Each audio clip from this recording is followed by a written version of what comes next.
The Mannin Line with Andy Wint.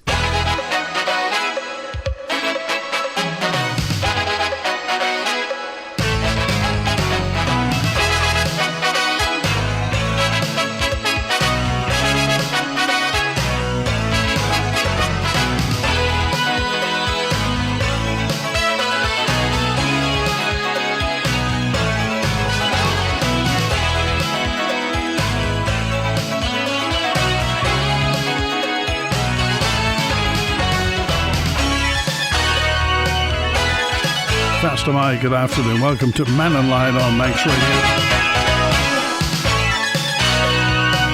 It's an open line through till 1 today, so call 66 1368, text or WhatsApp on 166 177, email studio@manxradio.com, and you're on.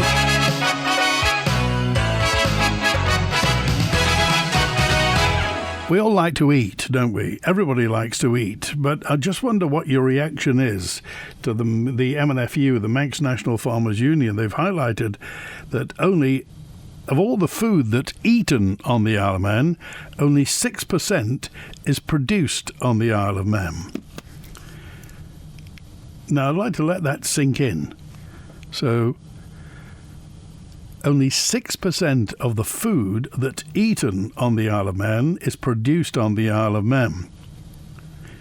Food security is naturally something that's important to us, and the MNFU has launched a petition calling for more Manx produce to be stocked on the shelves here, something that the Environment, Food and Agriculture Minister, Claire Barber, agrees with. It's certainly an area that we've recognised in the food security plan, so absolutely support the work that the MNFU are doing in this space. And I just suppose what we want to then see is the people signing that petition also making changes to how they purchase, and what we then need to understand is how we can make that easier for them. So I think there's a role for DEFA definitely in this, but it also is about all of us as consumers thinking and consciously making decisions about how best we can support those farmers and food producers on our island. So some of the first things we've done is actually looking at how we work with the Department for Enterprise, and that's been obviously quite a big piece of work. So really just trying to make sure that we're providing the right support in the right places. So some of that's been an early looking at how we do grant support, making sure that we're providing the support for SALSA accreditation, for example, but also looking at how we baseline the data. So some of that's trickier than we first imagined. One of the things that it's important to say, and if we work with the 6% as our best piece of evidence we have, that's how much we're producing and we're consuming. But of course there is also what we're producing that's currently being exported. And from a food security perspective, what we saw during COVID as an example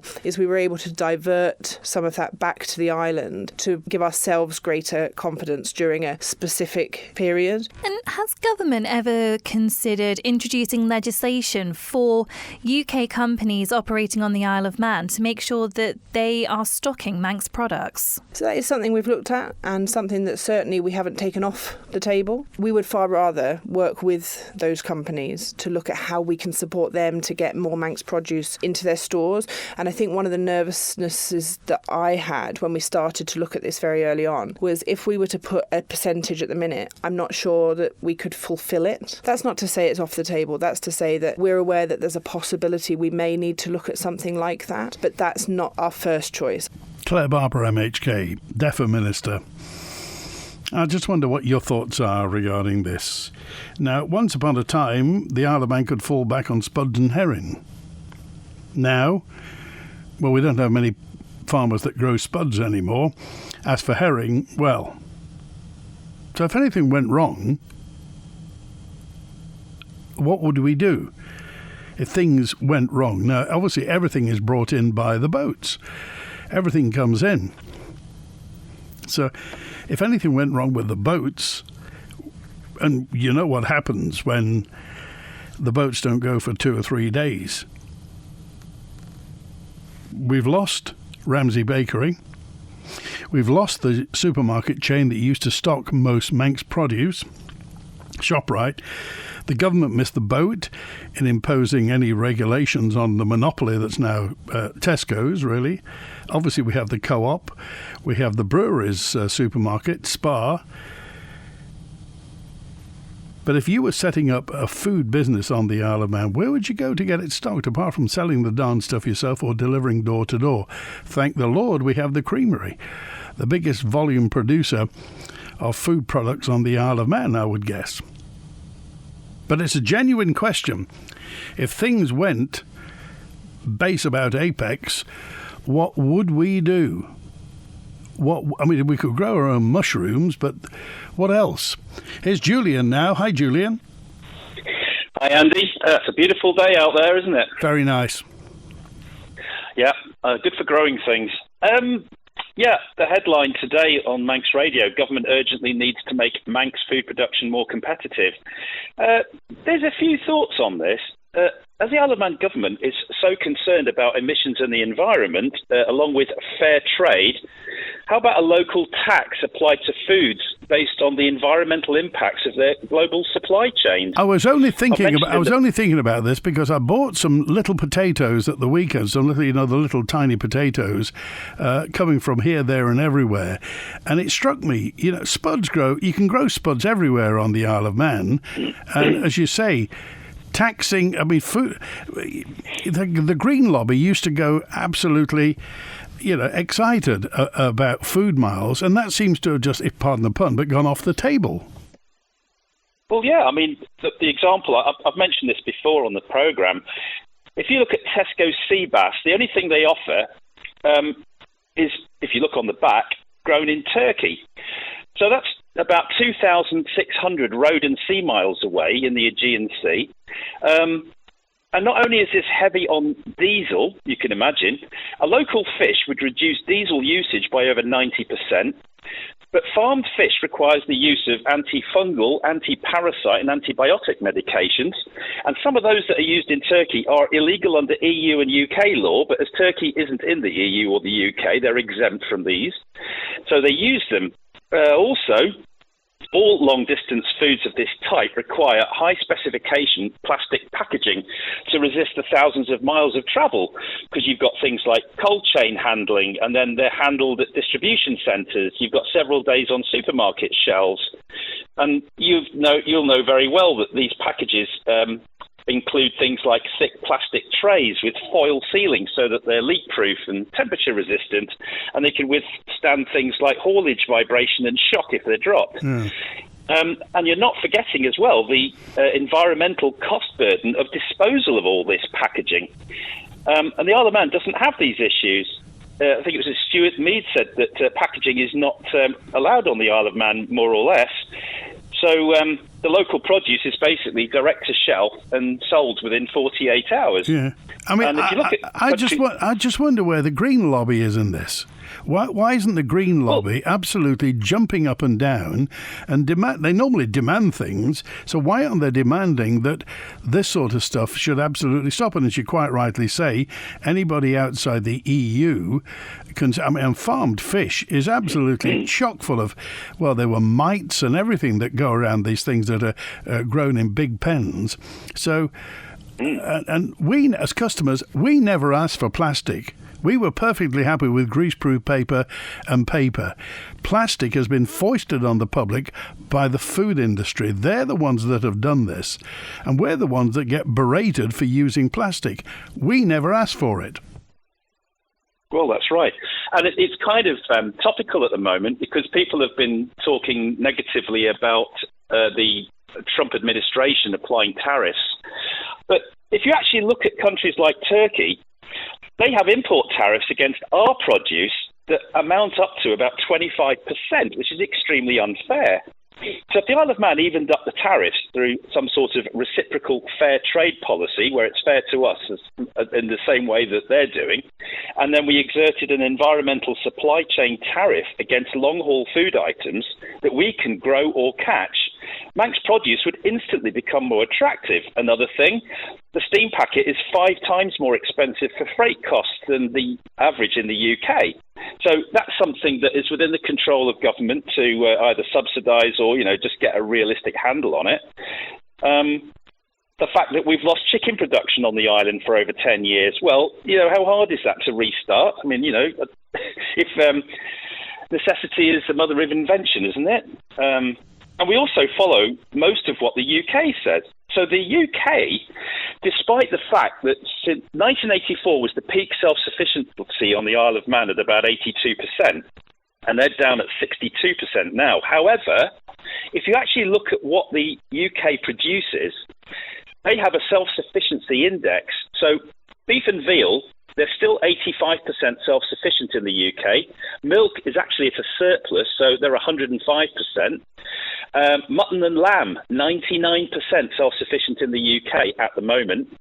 Poultry, 83%. We got none now. So why is the UK 83% self-sufficient on poultry? Eggs, 89%, and cereals, 90%. This is despite that decline. I think it was 78% in 1984 was the most self-sufficient overall for the UK. That's down at 62.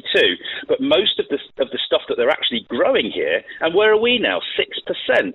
So that leaves us at the mercy of ferry and air disruption, UK shortages, price fluctuations, and currency spikes.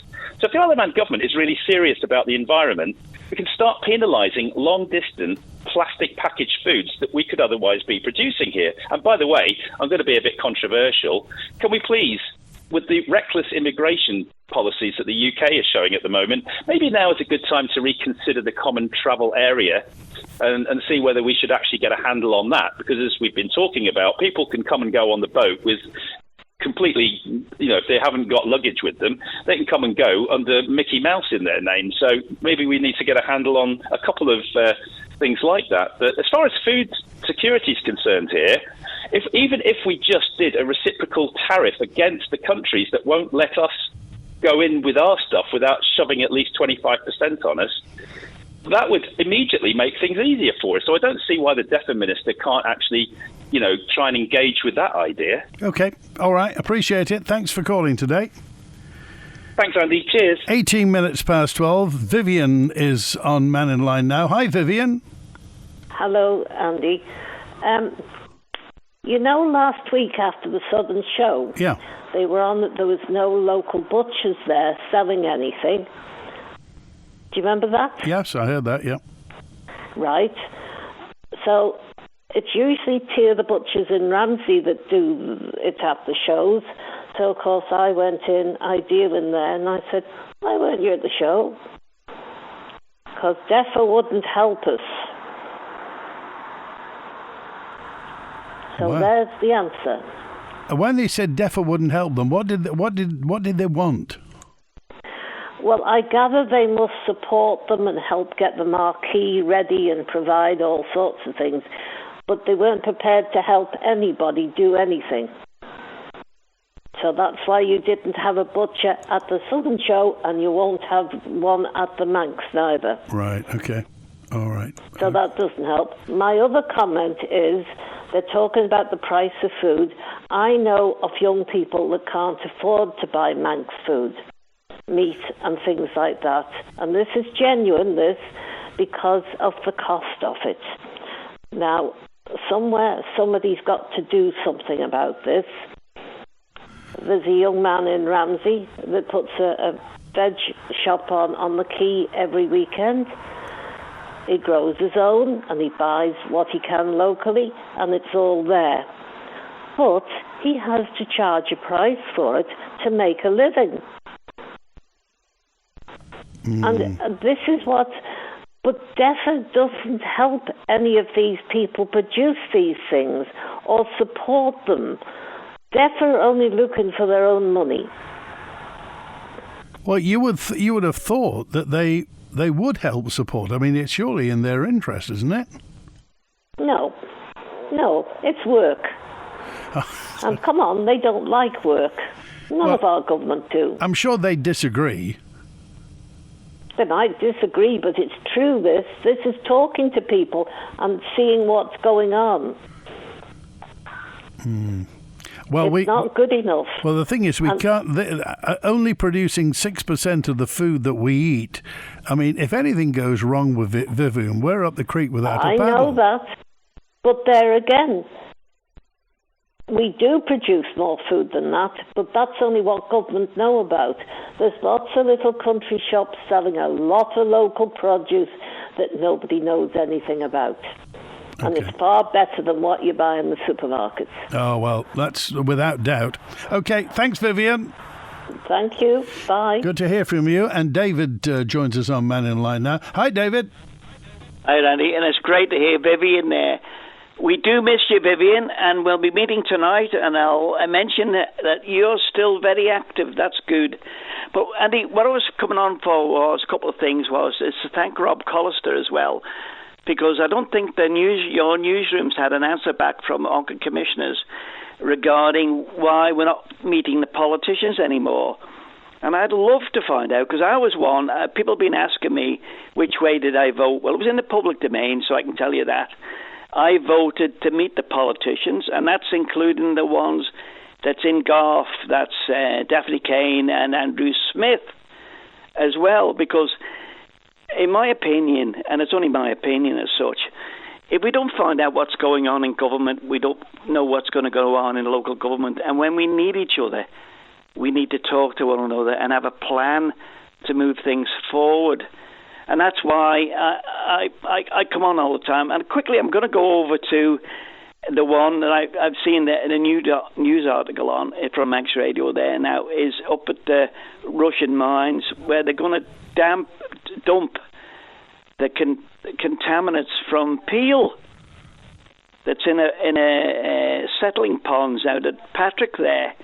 John Kenyock would be turning over his grave now regarding that, where we're going to put potentially lead, arsenic and stuff back, transported all from where it is up to Russian mines and put it back down in again. And quite rightly what people are saying, and I believe it there too, because I know what happened. It just goes back into the system, just comes down the Neb River and back into Peel Harbour. Should we be doing that? And that's the question I'm put out there to the people that's more brainier than me. And we need to get behind. I don't know who this is sadly on my reflection is. I don't know the local authority members in Foxdale, or whether Russian comes under somewhere different, and who are the politicians for that particular area. They need to stand up and bellyache a bit. Okay, all right. All right. Good to hear from you. Thanks for that. See you, boy. I got a note in from Wendy, who just said, we used to live in Jersey, and there's a thing called Farm Jersey in Jersey, which was an initiative to basically add impetus to the agricultural and agriculture industries within Jersey's rural economy. Of course, Jersey's tiny compared to the Isle of Man, but they're very big on spuds. The Jersey agriculture, they've always been big on spuds, and they look after their fishermen as well. If you've got any experience of that, I'd like to hear from you. But what do you think we should do? Being of a certain age, as Tina, and having a family hotel in Douglas Prom in the 60s, 70s and 80s, I can remember a time when we had thousands of tourists annually. We only had to pick up the phone to get all our dairy products, all our veg, fish, meat and bread delivered fresh by farmers, growers and local retailers. We had it then. It seems to have gone now. Well, there's no seam about it, is there? Thank you, Tina. It's good to hear from you. Howard's with us now. Hi, Howard. Hello, Andy. Just listen to the thing about the food being produced on the island. How many people remember Agrimark? Not the one that's up at the Cool. That's just a wholesale business. But the one that used to be at Castle Hill on Victoria Road, the old Doughty's factory. And that was run for farmers, by farmers. Henry Robinson was the main man there, and it tied in the dairies with the milk, etc., the cheese, and they had their own meat producing section of Agrimark.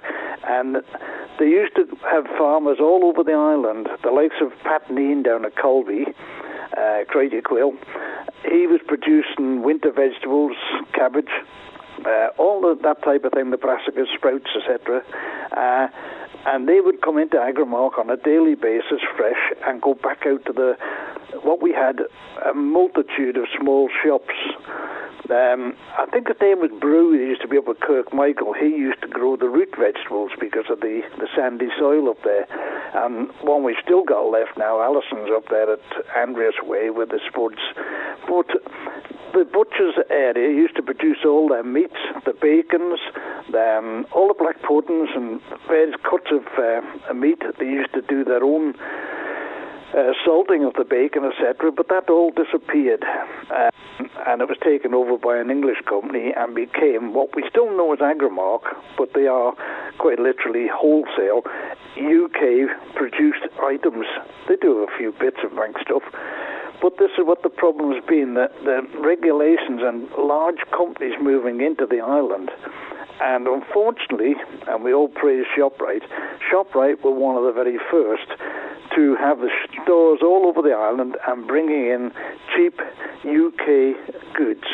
Whereas previous to that, all Strand Street used to be small shops, butcher's shops, all the little ones that you would go down on a daily basis, bread shops, etc., and they all rapidly disappeared. Ramsey Bakery took over the bakery that used to be the Co-op at the back of Prospect Terrace. Jimmy Duncan retired, which he's fully entitled to, and then his wife retired after that.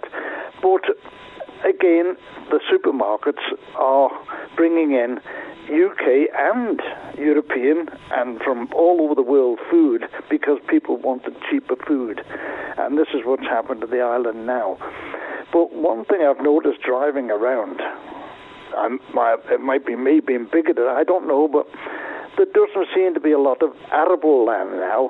There's a lot of lee, as we call it, fallow. A lot of the farm owners, not saying the farmers, but the farm owners, are they receiving money from the Isle of Man government to allow the land to lie fallow? And because you used to see wheat grown, okay, the bakery's gone. It's all coming in ready baked now. But various other, as I say, with Patnine and all the others growing the vegetables, and they actually, it's going back a while, Agrimark, and the government, the farmers used to grow seed potatoes for export, thousands of tons of them. And they were grown here on the island because of the disease-free and exported all through the UK. They were inspected here, shipped from here, and sold in the UK. Well, you don't see any of that now. But I just wonder, Howard, this obviously just dribbled away over the years, and it may be our obsession with buying food on cost alone, because you can buy.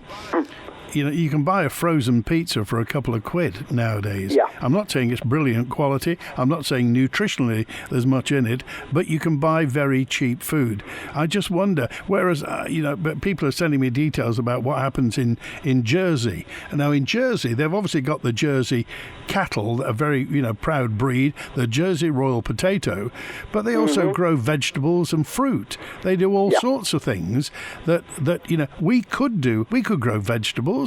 We can grow fruit. We can grow apples and stuff like that. We can grow watercress. We can have a mushroom factory. We can milk goats. We can do all sorts of things. I just wonder. Well, we have goat cheese, etc., and Manx cheese. We always buy that. Yeah. And even we get the kippers, the Devereux's kippers, because Moore's is gone now. But Tesco was stocking them, but because the wholesale price from Devereux's had gone up, only marginally. I don't know where it came from with the price of the herring or otherwise, but there was none in Tesco's who were stocking them for a long while. And apparently it's because of that price rise. Everything has to be decided through the Tesco system in head office. And this is where the problems lie. If people want to put Manx stuff in, they do have quite a bit. I have to say that there's quite a bit in there. But not as much as what we had when we had a freedom of choice. We have no freedom of choice now. And that's it, you see. Our choice is now governed by wherever it is, Welwyn Garden City or wherever, Tesco's, Cheshunt in Hertfordshire. So everything's governed from there. It may be brilliant quality, but if it doesn't fit the kind of price matrix, we're out. And you can't base a business on that. No, but you just open your fridge door and look in there and take out tomatoes. They used to all come up from Guernsey at one time, Jersey and Guernsey with tomatoes, and that's all within the British Isles, should we say loosely, but it was all. Now they're Morocco, all over the world. You pick up a cabbage or a cauliflower, and that's come from somewhere. We're getting sprouts from Morocco. Who ever heard of that in the past? And as I say, the Isle of Man, it'd be a question to be asked. Are the Manx government paying a fee, a levy, or otherwise you would call it, to the owners of the land? I'm not saying the farmers are grafters, and they won't be in the receipt of this, but the owners of the land, are they getting money from the Manx government to leave their land fallow and not growing vegetables or such? So it's something that needs to be looked at, but not from a distance, which the DEFRA seem to be doing. All right, we appreciate it. Thanks for calling today, Howard. Take care. Bye now. Good to hear from you. And Louis just dropped me a note in just to say we may have cheap food, but we have no agricultural industry with us. We don't have any mass food producers on the Isle of Man. We don't export Manx spuds. Do we export much Lockton lamb? Have we got enough to make it a business? Is that exported anywhere? Obviously the Queenies go, but we don't see... they're just taken out and they go. So just think about this. And it's easy to just bypass it, but just think of the two numbers. The 100%, the food that we eat, 100%, okay? Only 6% of that 100% is produced on the Isle of Man. And I'm guessing that the creamery has a lot to do with that 6%. Can you imagine if anything went wrong with our logistics, what we'd do? Andrew is with us now. Hi, Andrew. Hi there, Andy. Good day to you. I was just thinking about this situation, but I can't remember why Manx Ices were stopped, inverted commas, from producing ice cream. It was dairy ice cream, and I can't remember why, but the floodgates were opened to ice cream produced off island. Oh, when was that? A long time ago. Was it? A long time ago. But there had been something that there was Manx Ices, dairy ice cream, and effectively the government here was, inverted commas, forced to have to allow the import of ice cream from England. Right. And I think it was probably that opened the floodgates to all other products being imported. And so until 2011, I think it was, there was a derogation in place which limited the amount of beef coming into the island. But DEFRA just let it lapse. So the thing is, that will surely fix the problem, as it were, by having some sort of quota in place that says that the supermarkets can only import 80%, say, of the demand, or whatever percent is chosen. And that, yes, for a short period, there could be a price spike because the demand might outstrip the supply that the supermarkets are allowed to bring in. But that would then allow for local producers to upscale and meet that demand. Yeah. I mean, that's quite simple. Why I challenge Claire Barber, actually, to come on and tell us why that cannot happen. Hello, Claire Barber. Can you please come on and tell the public why you cannot limit the import of produce to the Isle of Man? by way of some sort of quota regime or tariff regime. I mean, surely that would fix the problem. Well, you would think so, but I mean, somebody's got to set up the industries on the Isle of Man. You know, people have got. Well, I accept that, but that's what I'm just saying. There would be a time lag where there could be a price spike because the demand will outstrip the supply, which these the supermarkets, etc., are able to bring in. So there could be a time lag whilst local producers set up. And what I also don't understand is this situation at the moment whereby a private individual is not allowed to bring meat or dairy product in from Europe. So if I've been away and I go to the Carrefour supermarket in France or Belgium and I buy something there, some meat or sausage or cheese, and I bring it back to the Isle of Man, I can't do that. Yet we just look in the local supermarkets, and they've whole ranges of produce from sausage and cheese that's come from Europe. How are they able to do that? Yet I can't do it. Yeah, well, they say it's because of foot and mouth. Well, they do say, well, yeah, but if I just go to the Carrefour shop in France or Belgium, and I buy sausage or cheese or something like that, what's wrong with that? How is that different from the same products, effectively, that the local supermarkets are selling? Yeah, they should surely be banned from bringing it in as well. Yeah, no, that's a good point. However, do you think the government has got this in their sight? Do you think it's the Manx Farmers National Farmers Union that have brought this up? The government have not mentioned it. The government, they're just the civil servants, to be honest, are just looking after their own jobs, and they don't want to have to step outside of their little comfort bubble and deal with this matter. They're just happy sitting at their desks, to be honest, I think, and just dealing with what comes on their desk. Well, that's it, nice, cushy little job. And so somebody like, again, Claire Barber, please come on, step up and tell us why this can't be done. And surely, as the ministers are people in there to set policy. All you have to do, surely, is say to them, look, we need this fixing, this has to be done, come back to me within 3 months and tell me how it's going to be done. And if you can't come back to me with a plan, then you're obviously not up to the job, you'll need to go. Okay, all right. That's the same across all the departments. Cheers. Thanks, Andy. Good to hear from you. Thanks for that. A note in from 182. DEFRA are killing the farming and fishing industry. There's too much rules and regulations destroying the food industry. Nothing more than I'd like to do than produce more beef and lamb for the industry, but I won't produce more food if the food security isn't there.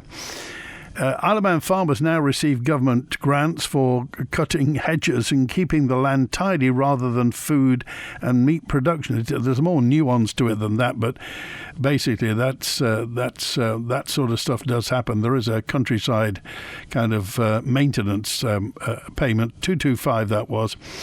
And the reason, this is Dick who just said, Andy, the reason our farm foods are so dear is the huge cost of bringing tons and tons of fertiliser to the Isle of Man, which is by far the biggest contributor to carbon dioxide on the Isle of Man and thousands more polluting than food miles.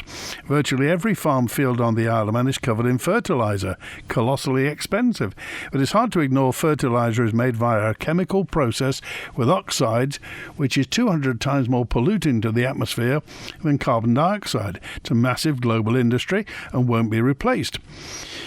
It's proven that 40% of the world's population are here today thanks to the increased food yield since ammonium nitrate, which was invented around 1900. The year 1900.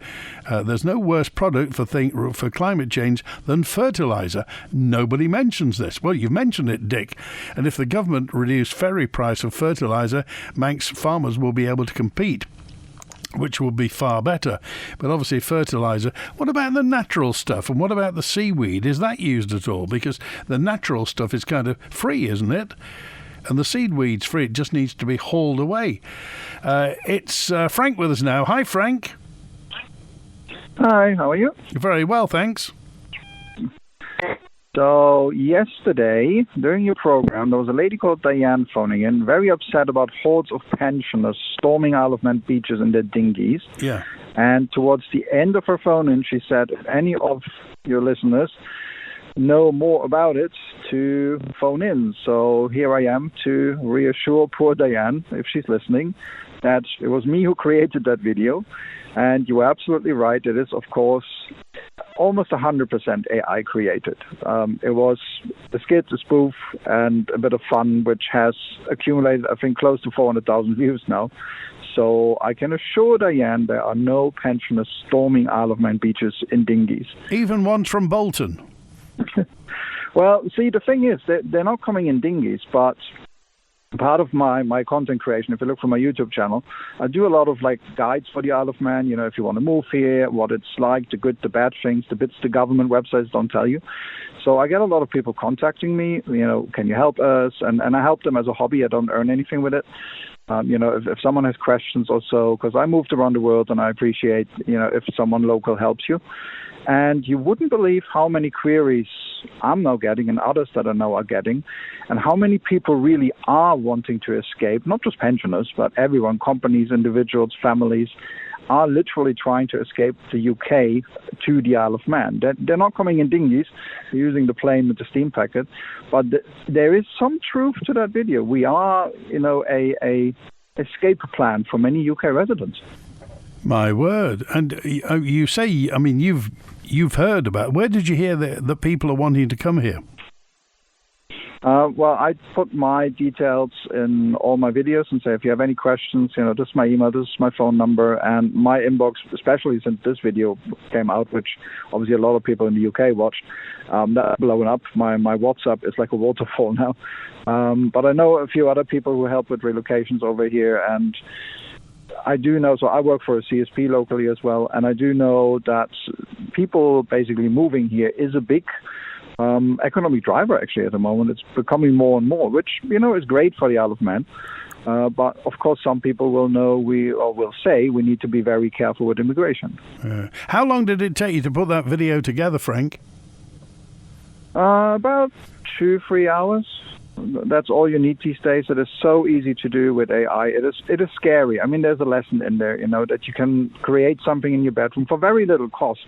The subscription service I use, the cost for the whole video was maybe £20 maximum. And how many views has it had?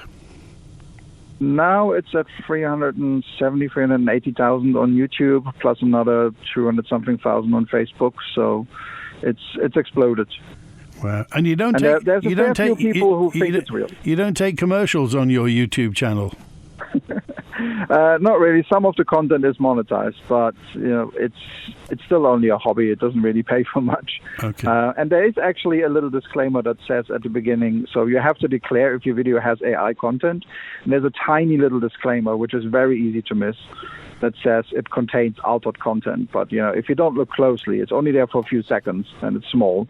Then, of course, it's so good now that you will think it's real. So my apologies again to Diane, and I'll assure her there are no pensioners storming the beaches. Okay. Thanks, Frank. Good to hear from you. See you later. Bye. Naya, it's 16 minutes to 1. Quality economy. That's what we're all about. Imagine relaxing in your new luxury bathroom with the latest bathroom suite. Or how about a stunning wet room with contemporary designer tiles? Turn your dreams into reality at a price you can afford at Pacesetter. Visit the Pacesetter Bathroom and Tile Showroom, Harris Terrace. That's what we're all about. Suffering with joint pain or severe migraines? Whether it's from an injury or ongoing illness, you don't have to suffer in silence. The Crowther Clinic at Hospice Isle of Man in Strang offers expert private pain management tailored to you. And the best part, every penny of profit goes straight to supporting free hospice care for our community. Take control of your pain and feel like yourself again. Visit crowtherclinic.im or call 647 450. Crowther Clinic, Private care with purpose. For 2 whole days of fun and entertainment, fantastic food and drink, a huge range of Manx craft and trade exhibitors, and so much more. It must be time for the Royal Manx Agricultural Show.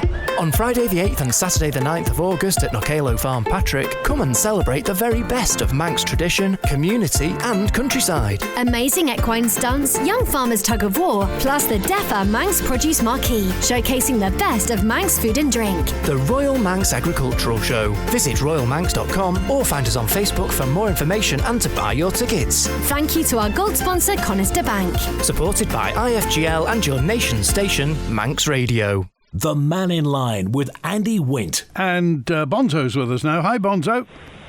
Hi there. Yes. Oh gosh, I'm a bit in shock at the moment because I'm finding myself agreeing with a fair bit of what Julian was saying. Crikey. Yeah. Fine. I'm going to have to go and have a lie down in a darkened room in a bit of a while. But things about the agricultural sector, I dare say you could probably date the decline in food sales of various sorts on the Isle of Man of Manx produce from when Tesco came in the early 2000s. And now, of course, that they are in such a dominant position in the Isle of Man, having taken over ShopRite, well, they have the capacity to just dictate the market, which they shouldn't have had because of the failure of the government to implement bits of the Competition Act of 2021, which if they had, then they could have insisted that Tesco meet various conditions, including that kind of one of how much Manx produce you would sell. So that's a fault of the government.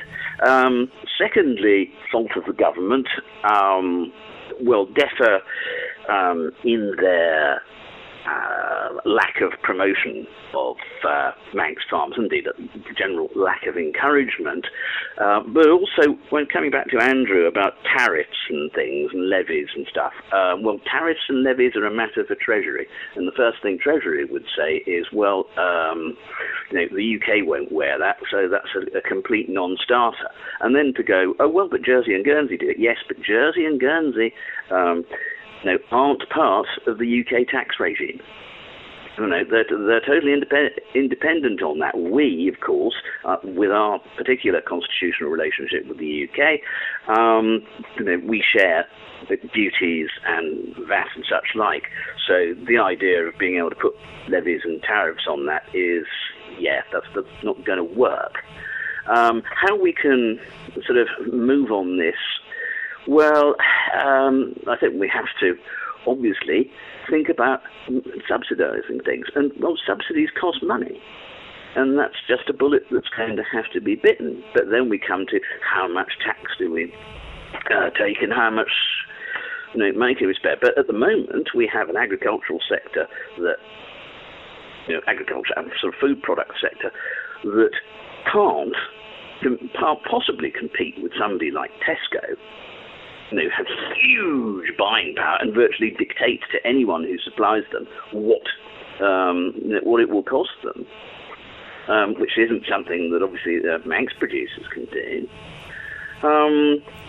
So until those kind of inequalities in the market are addressed, either by regulation or some such, then we're going to still be in this position. And, of course, this is where we can say, hang on a minute, next September we got an election. So this is going to have to be a key issue that all candidates are going to have to address, and they're going to have to address pretty strongly. Okay, all right. Appreciate your point. Thanks, Bonzo. Okay then, cheers, bye. Take care. And Kevin is on Mannin Line now. Kevin. Hi, Kevin. Oh, hi, Andy. I just got a reply to Andrew's question about Manx Ices. Oh, right, yeah. He was referring to why Manx Ices went out of business. Now, this is how I recall it, although somebody like Bonzo or Julian may probably know more than I do about this, or even Howard, but as I recall, in the late 70s or early 80s, I think the government in their wisdom introduced strict food hygiene regulations and this was governing any food produce that was manufactured on the Isle of Man. And they introduced this additional layer of food hygiene or some sort of production regulations, and it affected Manx produce, but it didn't affect imported produce. Now, this is the law of unintended consequences, if you like. So what happened was that Manx Ices, who were a local producer, they were regulated out of business by the Manx government. So they left the Isle of Man and then started trading in the UK. So the space in the market that was previously occupied then was filled by other importers who produced ice cream for the Isle of Man. Right. And I believe Manx Ices were trading in the UK for quite a while after that, or under a different name. And I think that was the story at the time. Now, I think it was sort of a typical example of the unintended consequences of introducing regulation to protect the consumer, but drove Manx Ices and other producers out of business. And when was that roughly again, you say? I think it might have been, I don't know, it could have been the late 70s, early 80s. Right. I mean, the regulations could have been passed in the late 70s or early 80s, and then, of course, it just finally drove them out of business, and they left and set up shop in the UK. But you certainly have a similar position now. You see this happening again with the government introducing Moneyval, which is an additional set of financial regulations and requirements that is particular to the Crown dependencies, but only affects businesses on the island in Guernsey and Jersey, but will not affect companies in the UK, perhaps. Yeah. I'm not sure, but this is the law of unintended consequences that you see happening time and time again.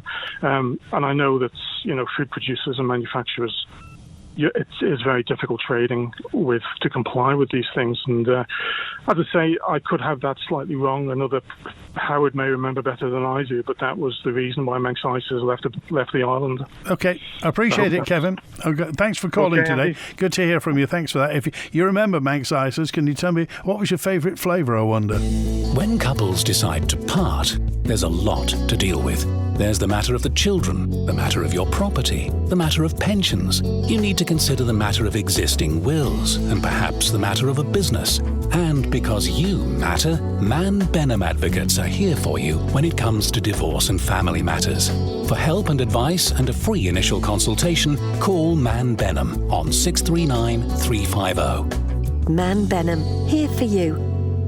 Quadlock is the strongest and most secure mounting system in the world for integrating your phone, camera or accessories into your outdoor pursuits and for your car, van or motorhome. See the Quadlock display at H&H Motorcycles in South Key, Douglas. It's hot, it's here. It's the Lifestyle Furniture Summer Sale. Enjoy sensational special offers throughout our stunning showroom. Save on our most beautiful beds, sumptuous sofas, living and dining furniture and so much more. Plus there's 20% off art and accessories. And don't forget to visit our brand new garden furniture marquee for truly great outdoors. The Lifestyle Furniture Summer Sale, now on at Snugborough Trading Estate, Union Mills. It's everything your home's been waiting for. From boxing to badminton, football to fencing. It's the Utmost Community Sports Fun Day, Saturday the 2nd of August at Nobles Park. From 12 noon to 4 p.m, there'll be a variety of sports to take part in, whatever your age and ability. Plus, entrance is free for all, so get the whole family involved and give a new sport a go. The Utmost Community Sports Fun Day, Saturday the 2nd of August at Nobles Park. Sponsored by Utmost and your nation station, Manx Radio. The Mannin Line with Andy Wint. 963 says, Andy, why can't we use seaweed and crushed shells from the fish factory? The seaweed's free and we have it in abundance. A long time ago, seaweed was a commodity that people earned a living from by collecting and selling it onto farmers before industrialisation. Juan's with us now. Hi, Juan. Well, isn't that my favourite subject about seaweed? How long have I been going on about that? Well, forever, it seems. Absolutely, yeah. I heard Frank Snoogle on there before. Frank's stuff is very entertaining, actually, on the internet. I was having a chat with him up at Douglas Head the other week. I think he was up there filming the spot where your statue's going to go, Andy.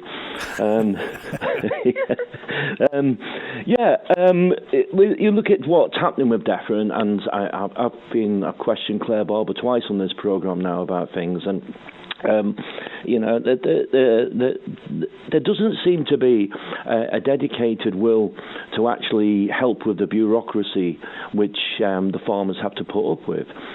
I mean, years ago, like you've mentioned before, we've mentioned on this show before, we've got fortunes spent on packaging, nice fancy pictures of what we're going to eat that looks so attractive. And there again, you're talking about sustainability and cutting down on wastage and costs. Why have we got all that? People used to create food. The guy would come round with his truck and deliver your carrots and your vegetables and everything that you needed, and the person in the house would create the food and create something healthy. And they're talking about subsidies. We have to offset that against what's happening with our health service. And when we have more people now with gluten intolerance and celiacs and such like, because the quality of the flour that's getting used is far less quality than our Manx flour. And I was talking to someone from Treasury some time ago, and I think I mentioned it on this programme like I've mentioned everything else before, that they had identified people in the UK that would take our flour because the quality of the Manx flour was far superior than the quality that they were using. And my question is, why is this not done? And I asked this person that at the time, and he said, price of logistics. And I said, well, we own the boat, so I don't get that. And this is the thing. It'd be nice to get someone like Sarah Corkish or some of the farmers on this programme and give their side of the story of what help they're actually getting from government. When you look at Scotland now, they're actually paying farmers to sow barley into the ground, and then they're paying them to leave it there and rot. So I ask myself, when you look at the Agenda 2030 and all this other stuff about where they want meat and dairy in the food chain, which is non-existent, how much interest is government really taking, and how much bureaucracy are they putting in the way? Okay. This is the question. And on the dairy point, just quickly before we go, maybe ask Ian Davidson on that. I think it was down to do with the amount of full cream that was in the legislation, and that was changed. Okay. And that's why the English stuff came through. There's the music. I'll see you later, Andy. Thank you, Joe. Next Friday, a week tomorrow, we're going to be live at the Royal Show, so we'll have members of the Manx NFU on there. So there'll be more to talk about where this is conditioned. Gaz says there's a common theme in the ongoing decline of agriculture, healthcare and infrastructure. It's the government. Well, there's an election next year, Gaz. And that's it. Thanks to Chris on the phones today, and thank you for being part of Mannin Line. WINT